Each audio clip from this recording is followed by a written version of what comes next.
할렐루야. 이렇게 좋은 날 하나님께 예배드리기 위하여 이 자리에 나오신 모든 성도님들을 주님의 이름으로 축복하고 환영합니다.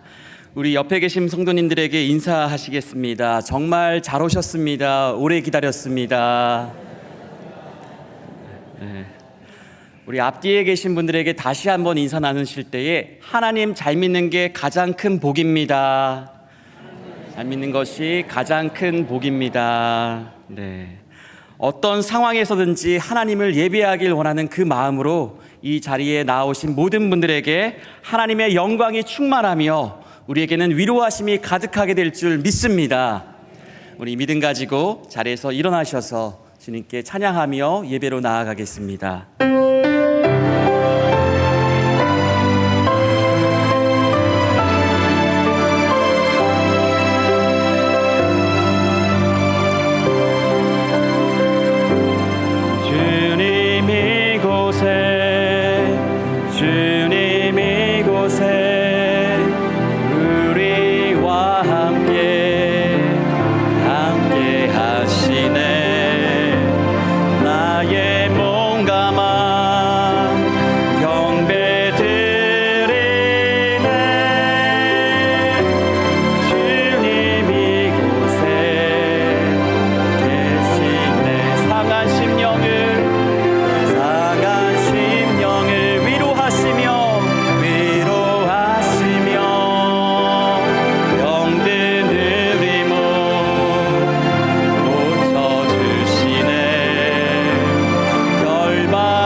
시간 조용히 기도하심으로 7월 17일 단비 예배를 하나님께 드리겠습니다.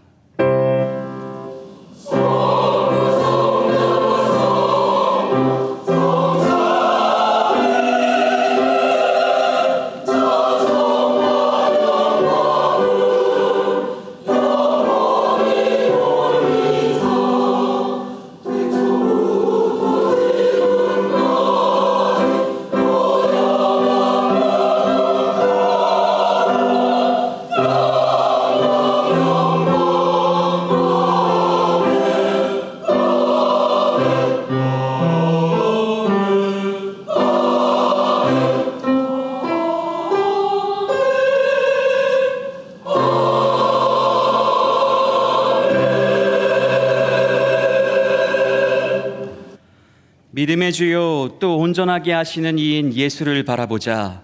그는 그 앞에 있는 즐거움을 위하여 십자가를 참으사 부끄러움을 개의치 아니하시더니 하나님 보좌 우편에 앉으셨느니라. 아멘.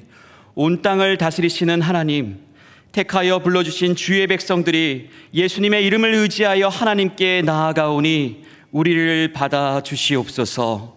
여기 모인 주의 자녀들이 하나님 앞에 진실하길 원하오니 모든 허위와 가식을 버리고 참된 마음으로 예배드리게 하여 주시옵소서. 또한 우리 안에 참된 믿음을 허락하여 주셔서 그 믿음이 하나님을 진정 기쁘시게 해드리기를 바라오니 우리의 믿음으로 인하여 큰 영광 받아 주시옵소서. 예수님의 이름으로 기원하옵나이다. 아멘. 나는 전능하신 아버지 하나님, 천지의 창조주를 믿습니다. 나는 그의 유일하신 아들 우리 주 예수 그리스도를 믿습니다.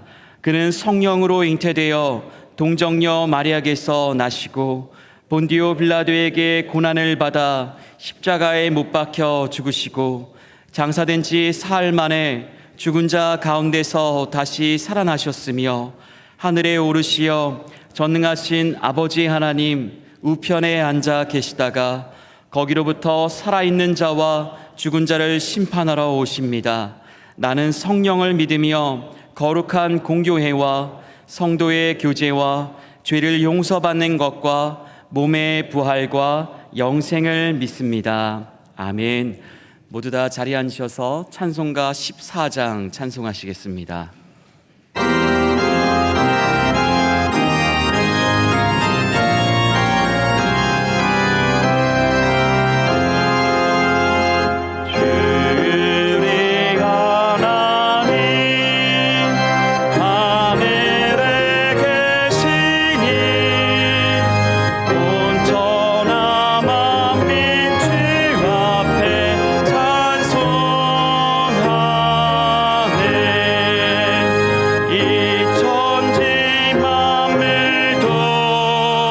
주 앞에 엎드려 그 거룩하신 이름을 늘 높이네.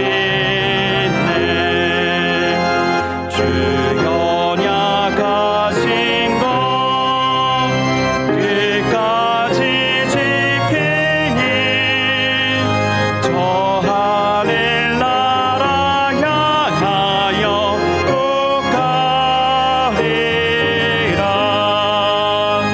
주 얼굴 배울 때 내 마음이 기쁘고 영원히 주의 영광을 찬양하리.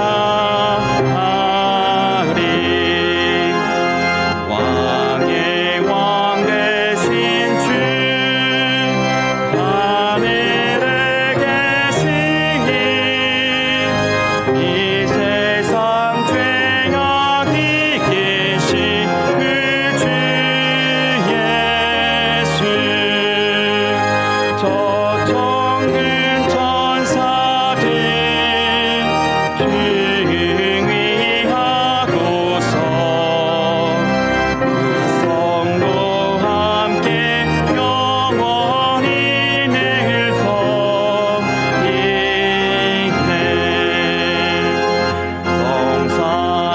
성삼위일체께 승리한 무리들 다 기쁜 소리 높여서 감사드려.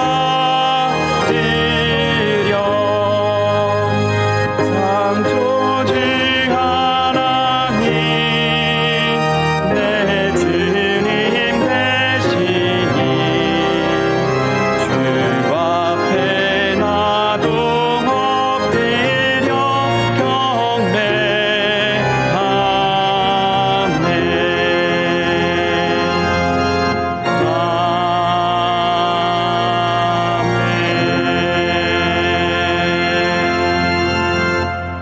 이 시간 오늘 부어주실 하나님의 은혜를 사모하며 합심하여 통성으로 기도하겠습니다. 하나님, 우리를 택하여서 이곳으로 불러 모아주시니 진심으로 감사를 드립니다. 우리가 하나님을 생각하지 못하고 하나님을 온전히 믿지 못할 때에도 우리를 신실하게 바라보시고 은혜의 손길을 허락하여 주셔서 아버지 그 은혜에 의지하여 예수 그리스도의 이름을 붙잡고 여기에 나왔습니다. 주님, 그러한 우리들의 찬양을 받아주시고 우리에게 말씀하여 주셔서 하늘 영광 바라보며 승리할 수 있는 우리 모두 되게 하여 주시옵소서.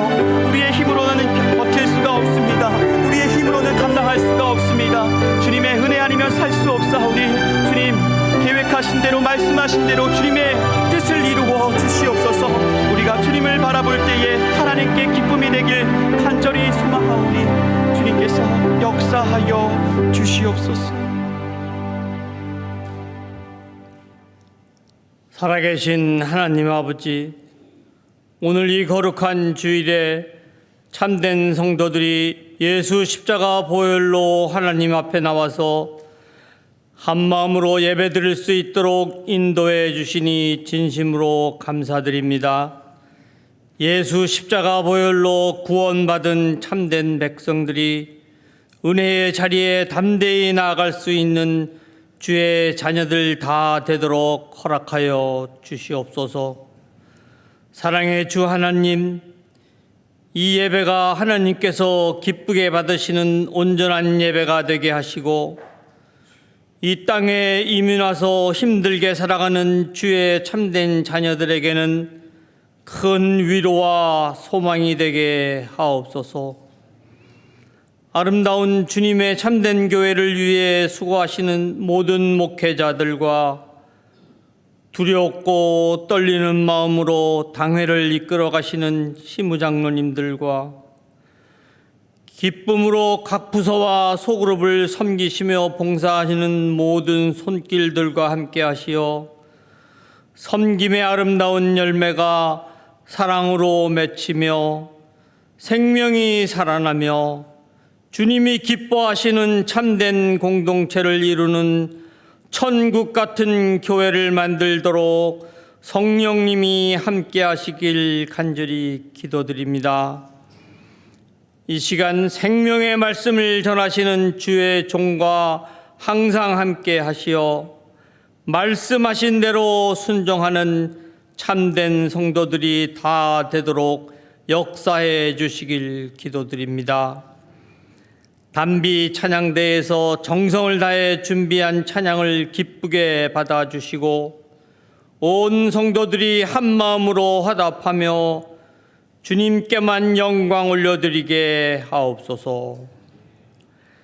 교회 학교에서 드리는 예배 또한 기쁘게 받아주시고 썸머 스케줄을 위해 수고하시는 교육자들과 교사들에게 한없는 은혜를 부어주셔서 우리의 다음 세대들이 예수님을 마음에 모시고 말씀에 순종하여 바르게 잘 성장할 수 있도록 인도하여 주시옵소서.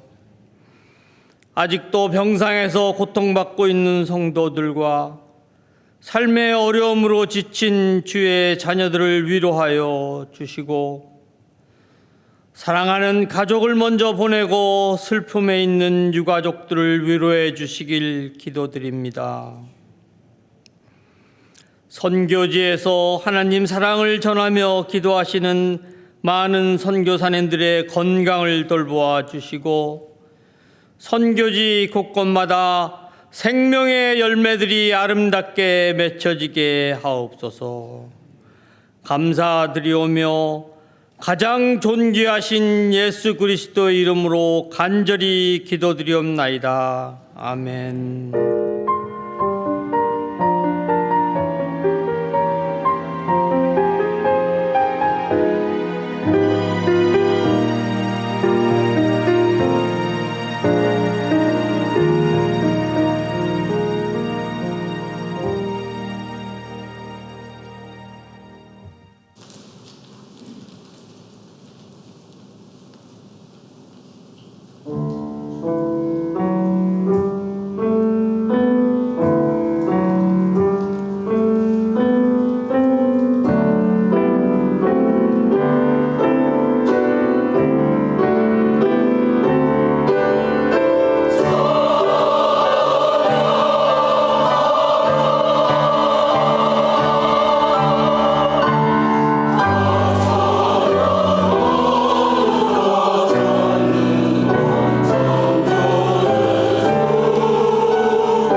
오늘 우리에게 주시는 하나님의 말씀은 신약성경 누가복음 7장 19절에서 23절의 말씀입니다. 누가복음 7장 19절에서 23절의 말씀을 제가 봉독하여 올리겠습니다. 요한이 그 제자 중 둘을 불러 주께 보내어 이르되 오실 그이가 당신이오니이까 우리가 다른 이를 기다리오리이까 하라 하매 그들이 예수께 나아가 이르되 세례 요한이 우리를 보내어 당신께 여쭈어 보라고 하기를 오실 그이가 당신이오니이까 우리가 다른 이를 기다리오리이까 하더이다 하니 마침 그때 예수께서 질병과 고통과 및 악귀 들린 자를 많이 고치시며 또 많은 맹인을 보게 하신지라.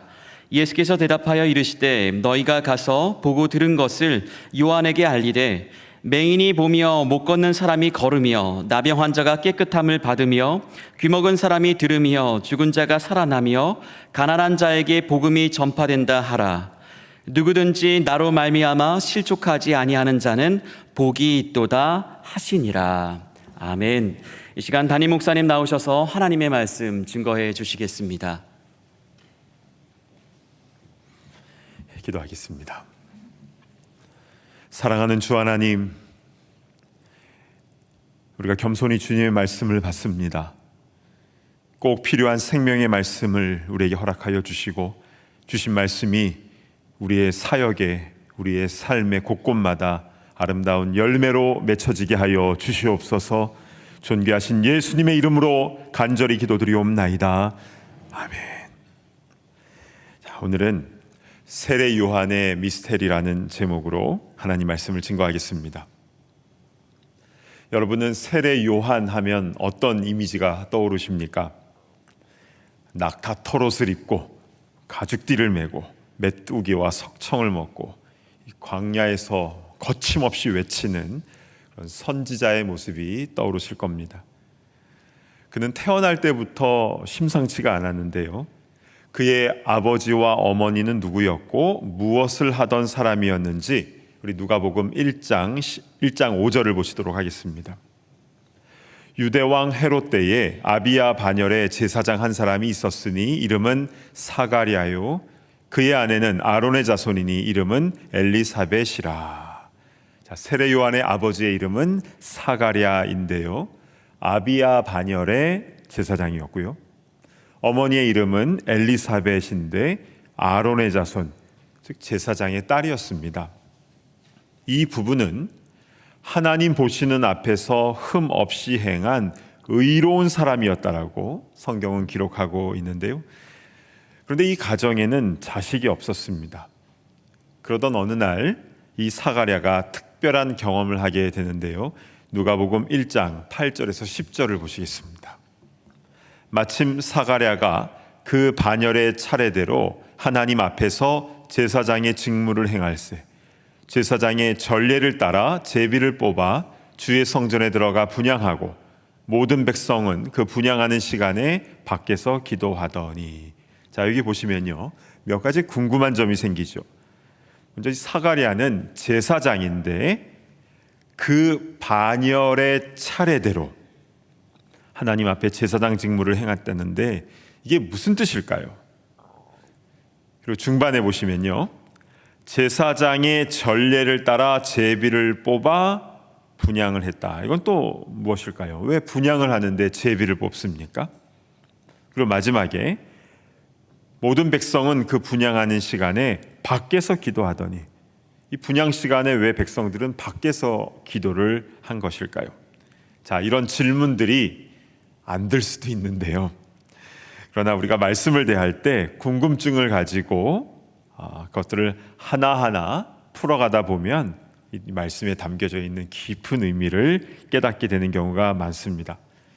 자, 예수님께서 활동하셨던 1세기 때에 유대 문헌들을 연구해 보면요, 당시에는 제사장들이 굉장히 많았습니다. 그래서 이 모든 제사장들을 24그룹으로 나눴습니다. 그래서 한 그룹당 수백 명의 제사장들이 이렇게 포진이 되어 있었죠. 이렇게 24그룹으로 나뉘어진 제사장들은 이스라엘 12지파 그 땅에 곳곳에 들어가서 살면서 그 지역에서 말씀을 가르치고 율법을 관장하는 일을 했는데요. 그러다가 반열의 차례대로 각 그룹이 일주일 동안 예루살렘 성전으로 와서 봉사하는 순번이 있었습니다. 1년이 52주니까요. 보통 전반기에 한 번, 하반기에 한 주 이렇게 성전 봉사 로테이션이 되어 있었던 것입니다. 이게 바로 아까 1장 8절에 나와 있었던 마침 사가랴가 그 반열의 차례대로 제사장 직무를 행했다라는 내용의 뜻입니다. 그러면 성전을 담당하게 된 제사장들은 일주일 동안 무엇을 합니까? 먼저 제사 드리러 온 백성들을 축복합니다. 블레싱하는 것. 그리고 그들이 가져온 그 제물들을 번제단 위에서 태우는 일을 하게 되고, 또 나병 환자를 검사하고 또 나실인에 관한 행정 일을 하고 이런 여러 가지 일들을 했고요. 또 성소 안에 들어가서 분향, 향을 피우는 일도 했습니다. 특별히 이 분향하는 일은요, 같은 그룹에 속한 수백 명의 제사장들 중에서도 딱 14명만 제비를 뽑아 세웁니다. 그래서 2인 1조가 되어서 일주일 중에 하루씩을 담당하게 되는 겁니다. 이게 바로 1장 9절에 있었던 제사장의 전례를 따라 제비를 뽑아 주의 성전에 들어가 분향하고에 해당하는 것이죠. 그 제비 뽑기에 마침 사가랴가 딱 걸린 겁니다. 분향은요, 매일 오전에 한 번, 오후에 한 번 상번제를 드릴 때마다 분향도 하게 되어 있었는데요. 두 제사장이 번제단에서 불을 가져다가 아무 불이나 이렇게 붙이면 안 됩니다. 꼭 번제단에서 갖고 온 그 불을 가져다가 성전 계단을 이 두 제사장이 같이 올라간 다음에 둘 중에 한 명만 성소 안으로 들어가게 되어 있습니다. 그래서 그 한 명이 그 안에 들어가서 향을 피우고 그리고 엎드려서 하나님을 찬양한 후에 빨리 성소에서 빠져나왔습니다. 그리고 이렇게 제사장이 분향하는 그 시간에 1장 10절에 나온 것처럼 모든 백성은 그 분향하는 시간에 밖에서 기도한다. 중보 기도를 했던 것입니다. 여러분, 왜 분향할 때 성도들이 그 시간에 같이 기도를 했는 줄 아십니까? 분향하는 그 의식 자체가 매우 중요했기 때문에 그러하기도 한데요. 그런데 이 향이 올라가는 것 자체가 바로 성도의 기도를 의미하거든요. 요한계시록 8장에는요, 성도의 기도가 향이 되어 하나님 앞에 상달이 된다, 올라간다라고 기록이 되어 있습니다.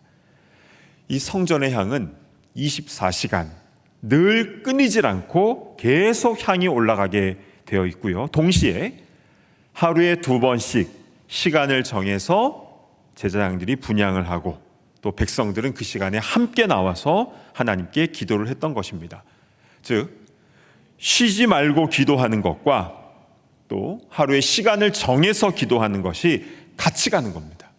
이게 성경적인 기도 방법인 것이죠. 자, 그런데요, 당시의 유대 문헌에 보면 이 분향하는 시간에 여러 가지 환상을 보았다라는 기록이 실제로 나옵니다. 그런데 이것은 지금 이 시대 가운데도 그러하지요. 기도하는 가운데 하나님의 음성을 듣거나 무언가를 경험하는 경우가 항상 있는 것은 아니지만 그런 일을 체험할 때가 있지요. 제사장 사가랴도 성소 안에 분향하러 들어갔는데요. 그곳에서 분향단 오른편에 가브리엘 천사가 딱 서 있는 것을 보게 됩니다. 얼마나 놀랬겠습니까? 그러자 천사가 두려워하지 말라 이렇게 이야기한 후에 하나님의 말씀을 전하는데요. 너희가 아들을 낳을 것인데 그 이름을 요한이라고 지어라 하면서 이 아이는 평생 술을 마시지 아니할 것이며 메시아의 앞길을 예비하게 될 것이라는 그런 놀라운 메시지를 전합니다. 이것은 이 사가랴 부부의 기도의 응답이었는데요. 1장 13절 중반절을 보시겠습니다. 너의 간구함이 들린지라. 이들은 자녀를 낳게 해달라고 간구를 했었고 그래서 응답을 주신 것인데요. 사가랴는 이에 대해서 어떻게 반응을 했는지 18절을 보시겠습니다. 사가랴가 천사에게 이르되 내가 이것을 어떻게 알리요? 내가 늙고 아내도 나이가 많으니이다. 우리는 나이가 많은데 그게 어떻게 가능하겠습니까? 이렇게 대답을 한 겁니다. 자, 간구를 해놓고 응답에 대한 말씀이 왔을 때 믿지를 못하는 이런 당혹스러운 일이 제사장 사가랴에게 있었던 것입니다.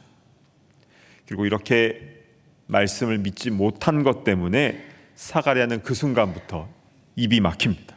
말을 못하게 됩니다. 그래서 성전 밖에서 있었던 사람들은 아니 제사장이 분향하러 들어갔는데 왜 시간이 되어도 안 나오지? 그렇게 궁금해하고 있었는데 나중에 나왔는데 말을 못하게 되니까 모두 다 놀란 것이죠. 그러다가 10개월 후에 세례 요한이 태어났고 8일째 되던 날 할례를 할 때의 이름을 정해야 되는데 그때 이 사가랴가 말을 못하니까 서판에다가 아이 이름을 요한이라고 그렇게 딱 쓰니까 그때 이 사가랴 입이 다시 열리게 되고 그가 하나님을 찬양하게 되었다라고 누가복음 말씀하고 있습니다. 자, 이렇게 태어날 때부터 심상치 않았던 이 세례 요한은 정말 특별한 사람으로 자라나게 됩니다. 나실인으로서 구별된 삶을 어렸을 때부터 살아가게 되는데요.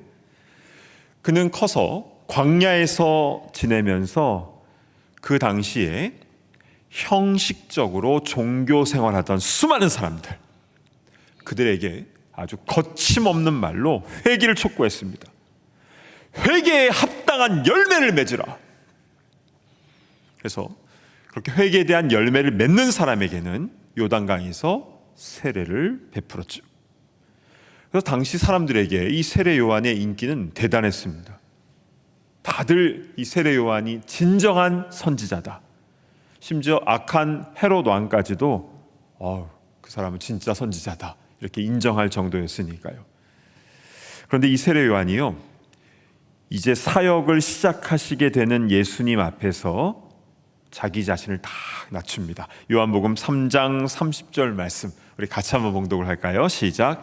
그는 흥하여야 하겠고 나는 쇠하여야 하리라 하니라. 아멘. 아주 유명한 말씀이죠.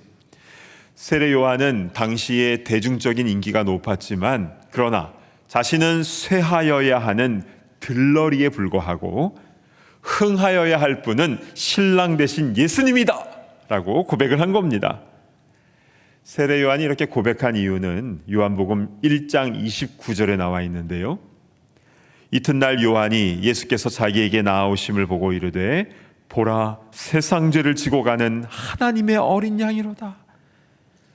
예수님께서 우리의 죄의 문제를 해결하러 오신 메시아 하나님의 어린 양이라는 것을 이 세례 요한은 알고 있었기 때문이었습니다. 이처럼 세례 요한은 자신의 인기가 중요한 게 아니라 이 죄의 문제에 민감했고 그것을 굉장히 중요하게 여겼습니다. 그래서 당시에 이 헤롯 왕에게도 그가 불륜을 저질렀고 또 악행을 일삼았는데요, 아주 거침없는 말로 책망을 했습니다. 그래서 헤롯이요 세례 요한을 선지자로 여겼기 때문에 차마 죽이지는 못하고 자꾸 비판을 하니까 감옥에 가두어 버립니다. 이렇게 세례 요한이 감옥 생활을 하던 어느 날 자신의 제자 2명을 불러서 예수님에게 보내면서 이런 질문을 좀 해달라고 부탁을 하는데 그 질문이 무엇인지 오늘 본문 누가복음 7장 19절 보시겠습니다. 요한이 그 제자 중 2를 불러 주께 보내어 이르되 오실 그이가 당신이오니이까 우리가 다른 이를 기다리오리까 하라 하매. 자, 세례 요한이 예수님께 질문한 것은 오실 메시아가 당신이 맞습니까? 아니면 우리가 다른 메시아를 기다려야 하나요? 그러니까 감옥에서 예수님에 대한 어떤 의심이 생긴 것 같습니다. 자, 그 세례 요한의 질문을 들으신 후에 예수님께서는 23절에 이런 말씀을 하셨는데요. 누구든지 나로 말미암아 실족하지 아니하는 자는 복이 있도다 하시니라. 자, 이 말씀으로 봐서 세례 요한이 예수님에 대해서 정말 메시아인가 이런 의심이 들었던 게 맞는 것 같습니다. 그렇다면 왜 세례 요한은 그렇게 된 것일까요? 자, 세례 요한은 오실 메시아에 대한 자기만의 분명한 신앙을 갖고 있었습니다. 그것은 오실 메시아는 심판하시는 분이시다, 이거였습니다. 마태복음 3장 10절로 가보시겠습니다. 이미 도끼가 나무 뿌리에 놓였으니 좋은 열매를 맺지 아니하는 나무마다 찍혀 불에 던져지리라. 12절 보시면요, 손에 키를 들고 자기의 타작마당을 정하게 하사 알곡은 모아 곡간에 들이고 쭉저기는 꺼지지 않는 불에 태우시리라. 아멘. 이것이 세례 요한이 갖고 있었던 메시아에 대한 생각이었는데요, 이제 메시아 예수님이 오셨으니까 회개하지 않는 자들은 다 심판하실 거다. 그런데 감옥에서 예수님에 대한 소식들이 들려오는데 죄인을 심판하신다라는 소식은 전혀 없고 오히려 죄인들과 같이 식사하시고 그들의 친구가 되어주신다라는 얘기가 자꾸 들리는 겁니다. 그러면서 자기가 갖고 있었던 그 신앙과 충돌이 일어나는 것이었죠. 여러분, 세례 요한은요, 틀린 신앙을 갖고 있었던 것은 아닙니다. 예수님은 산자와 죽은 자를 심판하러 오시리라, 심판의 주가 맞습니다. 그런데 문제는 무엇입니까? 세례 요한은 자기가 생각하고 있는 그 강조점에만 몰두를 하고 있었던 것이죠. 그래서 예수님께서 재림주로, 심판주로 오시기 전에 먼저 구원의 주인으로 오신 메시아임을 놓치고 있었던 겁니다. 그렇다면 예수님께서는 이렇게 한쪽 극단으로 치우쳐 있었던 이런 세례 요한에게 어떻게 대답을 하셨을까요?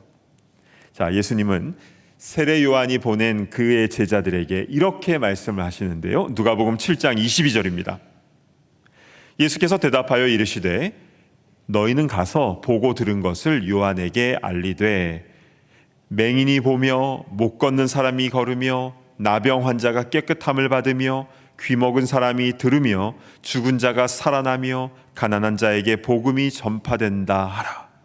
여러분, 이것은요, 이렇게 놀라운 기적들이 일어나고 있지 않느냐, 이걸 말하는 게 아니라 이 말씀은 구약에 나오는 메시아 예언과 연결되어 있는 것입니다. 자, 이사야서 35장 5절 6절로 가보시겠습니다. 그때에 맹인의 눈이 밝을 것이며 못 듣는 사람의 귀가 열릴 것이며 그때 저는 자는 사슴같이 뜰 것이며 말 못하는 자의 혀는 노래하리니. 여러분, 이게 무슨 말입니까? 예수님께서는 다른 것으로 답변하신 게 아니라 말씀으로 답을 주신 겁니다. 심판의 주가 메시아라고 생각하고 있었던 세례 요한에게 구원의 주로 오신 메시아 사역을 말씀으로 풀어주신 겁니다. 왜냐하면 답은 말씀 안에 담겨져 있으니까요. 그런데 그 다음이 더 흥미롭습니다. 예수님은 많은 사람들 앞에서 그 세례 요한을 책망하신 게 아니라 오히려 칭찬을 해주십니다. 여자가 낳은 자 중에 세례 요한보다 큰 자가 없도다. 그는 다른 선지자보다 훌륭한 자다 하면서 칭찬하셨는데 위로해 주신 것이죠. 또한 누가복음 7장 27절을 보실까요? 기록된 바 보라, 내가 내 사자를 내 앞에 보내노니 그가 내 앞에서 내 길을 준비하리라 한 것이 이 사람에 대한 말씀이라. 이 사람은 바로 세례 요한. 그러니까 구약 성경에 예언된 메시아의 앞길을 준비하러 온 그 사람이 바로 이 세례 요한이 맞다라고 예수님께서 인정을 해 주신 것입니다. 근데 여러분, 메시아를 예비하러 온 사람이 메시아의 심판주 되신 것만 알고 구원주 되신 것을 알지 못하는 게 이상하지 않습니까? 메시아에 대해서 제대로 알고 있는 사람을 보내셔야지 한쪽만 알고 있는 사람을 보내시는 것은 좀 뭐가 이상한 것 아닙니까? 또한 이 세례 요한의 아버지 사가랴의 경우에서도 우리가 본 것처럼 그는 의로운 제사장이라고는 했지만 자녀 출생을 위해서 그렇게 간구를 해놓고도 그에 대한 말씀의 응답이 딱 임했을 때 정작 믿지는 못하는 이런 모습을 보면서 이 아버지 사가랴와 아들 세례 요한 모두가 조금 더 멋있는 믿음, 더 멋있는 신앙을 가지고 있었으면 참 좋았을 텐데 이런 생각을 하게 됩니다. 근데 여러분, 저는 이 사가랴와 요한의 이 연약함이 저는 큰 은혜로 다가왔습니다. 왜냐하면 우리도 연약하니까요. 근데 초대교회 성도들도 그러했습니다. 사도행전 12장에는요, 베드로가 감옥에 갇혀서 사형에 처할 위기에 있었는데, 그래서 교인들이요 한 집에 모여서 밤새도록 철야 기도를 하면서 우리 베드로 사도님 감옥에서 나오게 해달라고, 살려달라고 그렇게 기도를 하고 있었습니다. 그런데 베드로가 감옥에서 코 골고 자고 있다가 이 천사가 깨워서 감옥에서 데리고 나오지 않습니까? 그리고 이 베드로가 교인들이 철야 기도하던 그 집 문을 두드립니다. 나 베드로니까 좀 문 좀 열어달라고. 근데 다들 못 믿습니다. 로데라는 작은 어린이만 진짜 베드로의 목소리가 맞다고, 참말이다 라고 했는데, 여러분, 밤새 기도는 했지만 응답이 왔을 때 믿지는 못하는 참 이런 미스테리 같은 일들이 제사장 사가랴나 또 초대교회 예루살렘 성도들이나 또 지금 우리들이나 다 비슷비슷한 것 같습니다. 또한 세례 요한처럼 신앙의 한쪽만을 너무 강조해서 균형을 맞추지 못하는 경우도 종종 발생하지 않습니까? 요나도 그랬잖아요. 박넝쿨은 아끼면서 니느웨 사람들은 심판받기를 바라는. 근데 우리도 특정 누군가를 혐오하고 미워하고, 아우 그냥 쟤네들은 다 심판받았으면 좋겠어, 솔직하게 그런 마음이 들 때도 있지 않습니까? 하나님께서는 그런 우리의 모습을 이 사가랴와 세례 요한 그리고 성경의 인물들을 통해서 거울로 우리의 모습을 보여주시는 것인데요, 그렇게 우리도 믿음 없고 연약한 신앙이지만 그러나 그런 우리를 통해서 하나님은 하나님의 나라를 이루어 가신다라는 것, 얼마나 큰 은혜인지 모르겠습니다. 우리 말씀 가운데 나의 연약한 믿음과 신앙을 깨닫게 해주시고 고쳐주시고 붙들어 주시는 그 은혜가 오늘 이 시간 우리 모두에게 임하게 되기를 간절히 원합니다. 아멘. 한 선교사님이 있었습니다. 죽어가는 영혼들에게 복음을 전하기 위해서 그렇게 평생 주님을 위해 살고자 자신의 편안한 삶을 다 내려놓고 척박한 선교지로 가셨습니다. 그리고 그곳에서 자신이 할 수 있는 한 최선을 다해서 사역을 했는데요, 2년 만에 번아웃이 되어버렸습니다. 그리고 그는 많은 사람들 앞에서 엄청난 충격 고백을 하게 됩니다. 나는 하나님의 영광을 짓밟은 선교사였습니다. 그런데 이분이요, 무슨 악행을 한 게 아니었습니다. 다만 자신의 연약함을 인정하며 주님 안에 머무르는 것 대신에 자신의 열심으로 내가 하나님을 위해 이것을 해드리겠습니다 라고 생각했던 그 자기 중심의 사역 자체가 주님이 원하시는 게 아니었다라는 것을 2년 만에 깨닫게 된 것입니다. 사가랴도 또 세례 요한도 모두 바쁘게 주의 일을 했죠. 성전에서 빈들에서 어디서든지 최선을 다했던 사역자들이었습니다. 그러나 실제로 기도는 해놓고 믿지 못했고 또 자기가 생각하는 메시아 신앙으로만 가득 차 있었습니다. 어쩌면 우리도 그런 믿음 없음과 또한 치우친 신앙을 갖고 있는지 모릅니다. 그러나 염려하지 마시기 바랍니다.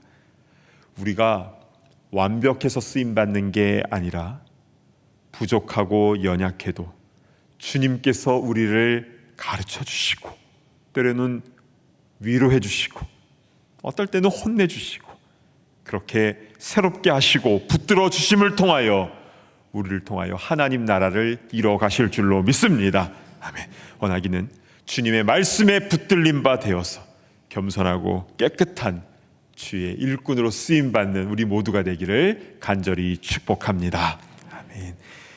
우리 찬송가 374장 1절, 2절, 4절을 함께 부르신 후에 우리 통성기도를 하겠는데요. 이 찬양은 우리 교회에서 많이 부르지는 않았습니다. 그런데 이 찬양의 가사를 우리가 생각할 때에 주님, 내가 믿음이 연약한 자입니다. 주님, 나를 불쌍히 여겨주시고 나를 굳게 붙잡아 주시옵소서. 이 마음으로 우리 함께 찬양의 고백을 올려드리겠습니다.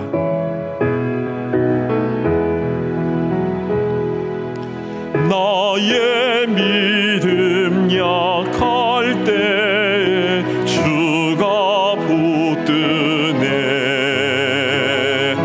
마귀 나를 꾀일 때 주가 붙드네.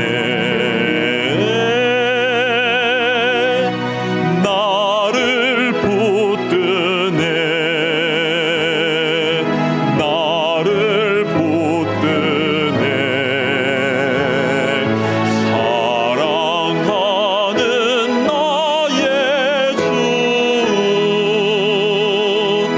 나를 붙드네. 우리 구주 아니면 서지 못하네. 주님, 나의 사랑 식을 때 주가 붙드네. 나를 붙드네. 나를 붙드네. 사랑하는 나의 주, 나를 붙드네. 나의 영혼 약할 때, 나의 영혼 약할 때 주가 붙든. 피를 흘려 샀으니, 피를 흘려 샀으니 주가 붙드네.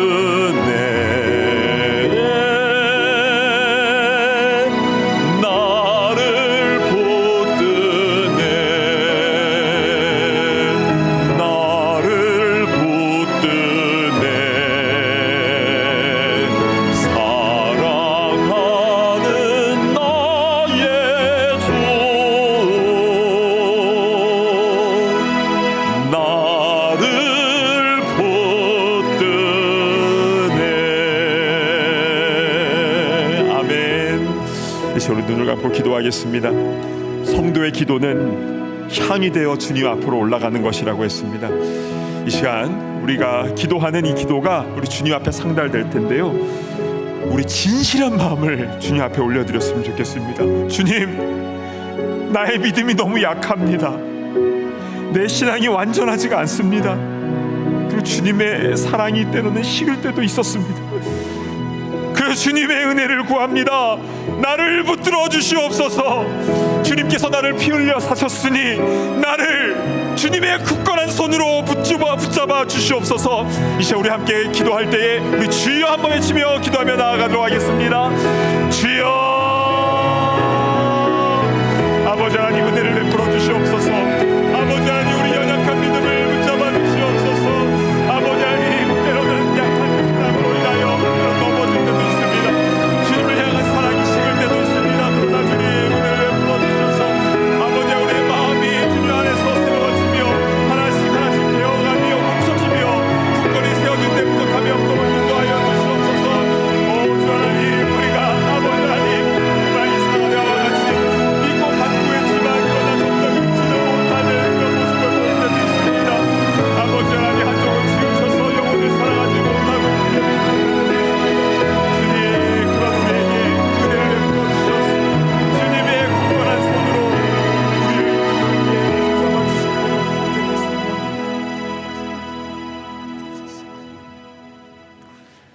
하나님 아버지, 오늘 말씀을 통하여 사가랴와 세례 요한이 완전한 신앙을 갖고 있었던 것이 아니라 그들도 실수하고 연약하고 넘어질 때가 있었음을 보게 됩니다.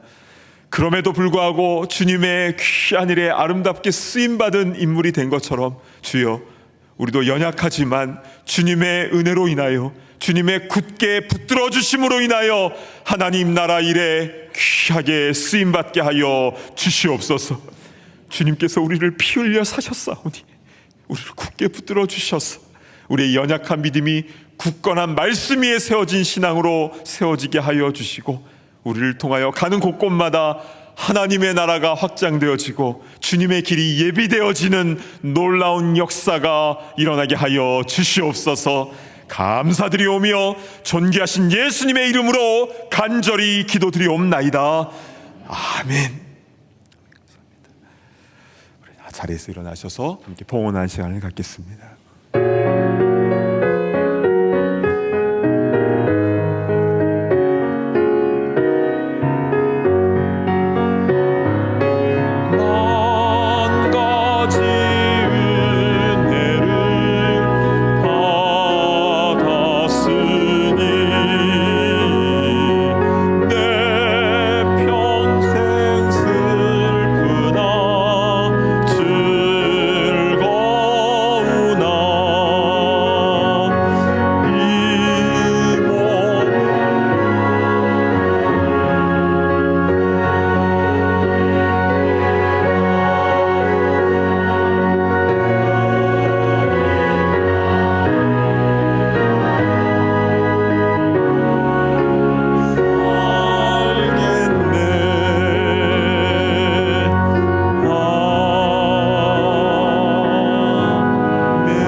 하나님 아버지, 연약한 우리에게 베풀어 주신 그 은혜가 너무나 크고 놀라워서 우리 감사의 마음을 담아 이 예물을 주님께 드립니다. 주님, 이 예물이 쓰여지는 그 곳곳마다 하나님의 나라가 확장되어지게 하시고 연약한 믿음의 사람들이 굳건한 믿음으로 변화되는 역사들이 일어나게 하여 주시옵소서. 하나님, 우리의 신앙이 연약한 것처럼 우리의 삶에도 부족한 것 투성이입니다. 그러나 주님께서 우리의 인생의 주인이 되심을 우리가 굳게 믿고 나아가오니 우리의 부족한 이 모든 것들이 주님의 은혜 가운데 공급되어지고 채워지고 회복되어지는 역사가 일어나게 하여 주시옵소서. 주님 앞에 가는 그날까지 주님 안에서 더 온전히 쓰임받고 겸손하게 주님께 붙들림 받은 거룩한 주의 일꾼 되기를 원하오니 주님, 우리와 함께 하시며 또 우리를 사용하여 주시옵소서. 존귀하신 예수님의 이름으로 간절히 기도드리옵나이다. 아멘. 자리에 앉아주시기 바랍니다. 네, 현장과 온라인으로 함께 예배를 드리는 모든 분들을 진심으로 축복하고 환영합니다. 오늘 처음 교회를 방문하신 분들을 위하여 예배 후에 티타임이 준비되어 있으니 귀한 교제의 시간을 나누시기 바랍니다. 오늘 EM 원데이 리트릿이 마태복음 11장의 말씀을 붙잡고 진행됩니다. 이 시간을 통해서 하나님 안에 거하며 참된 쉼을 통해 하나님의 형상으로 회복되어지는 시간이 될 수 있도록 영어권 회중을 위해서 기도해 주시기를 바랍니다. 이번 주 수요 말씀 예배부터 호세아서 강해 설교가 시작이 됩니다. 호세아서의 말씀을 통하여 우리를 사랑하시어 찾으시고 회복시켜 주시는 주님의 마음을 누리는 은혜가 있기를 기대합니다. 이번 주간에 놀이터 인조잔디와 펜스 공사가 시작됩니다. 사랑하는 우리 자녀들이 행복하게 뛰어노는 곳이니 공사가 안전하게 잘 마무리될 수 있도록 협조를 부탁드립니다. 장례 소식이 있습니다. 김복승 권사님의 어머니이신 고 임동주 권사님께서 지난주 하나님의 품에 안기셨습니다. 유가족들에게 하나님의 위로하심과 천국 소망이 임하도록 기도해 주시기를 바랍니다. 그 외 미팅과 이벤트 소식은 주보를 참고해 주셔서 아름답고 복된 시간 되시길 바랍니다. 이제 다 함께 자리에서 일어나셔서 힘차게 파송의 찬송 부르신 후에 담임 목사님께서 축도해 주시겠습니다.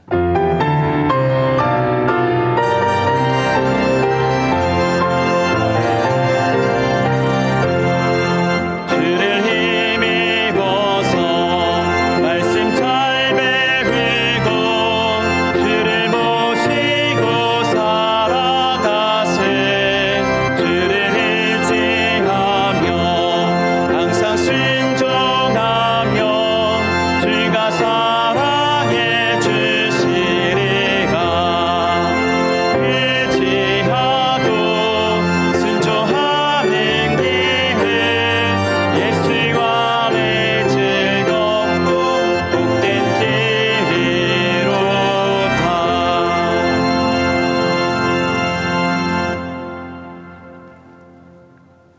이제는 우리 주 예수 그리스도의 그 크신 십자가의 은혜와 하나님 아버지의 그 붙들어 주시는 사랑과 성령님의 감동, 감화, 교통하심의 역사가 겸손하게 주님께 우리의 연약함을 다 내려놓고 주님 안에서 새롭게 세워짐을 경험하며 주님의 나라 확장에 귀하게 쓰임받기를 소망하는 모든 주의 권속들 머리 위에 이제로부터 영원토록 함께 있을지어다.